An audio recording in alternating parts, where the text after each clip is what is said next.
I'm not interested in being in the kitchen for a long time, and that's a very quick dish to make. So sodium not only is required to get the glucose into the blood, it's also required to get the water into the cell. So it's sodium. It's the third most vital element needed for life.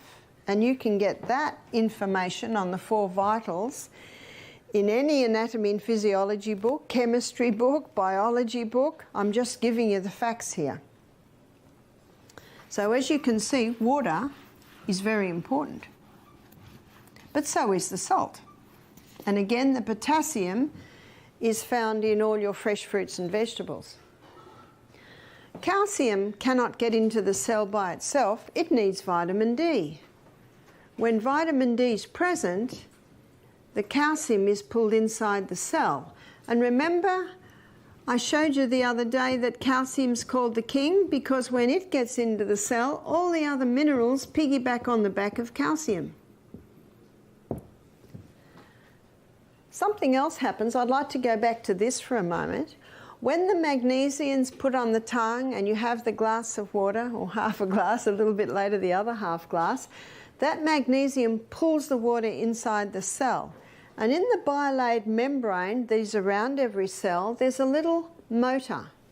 And when the water's pulled through the membrane and into the cell, it causes that little motor to start spinning. And the spinning of that motor gives us a unit of energy. So when you're feeling a little tired or maybe a little bit peckish mid-morning, have the salt and have the water and you'll get a little bit of a pickup. So when everyone's going outside to have their cigarette or their cup of coffee, you have your crystal of salt, your glass of water. Absolutely, if you're working in an office, go outside and find a tree. Remember what the trees are giving off? Life-giving oxygen.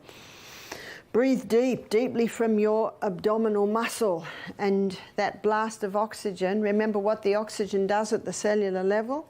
Oxygen will give you 18 times more energy. We've looked at the inside of the workings of the cell a few times, and the way I explain it, it looks like there's one energy cycle per cell, but it is not true. So what I've drawn for you here is a whole lot of little energy cycles. In fact, in the muscle cell, you can have 100 energy cycles to a muscle cell. I can hardly get my mind around that. And that's why the saying that you will receive more energy than you expend on your morning walk, because each one of those little energy cycles will give 18 times more energy if enough oxygen is going into your body.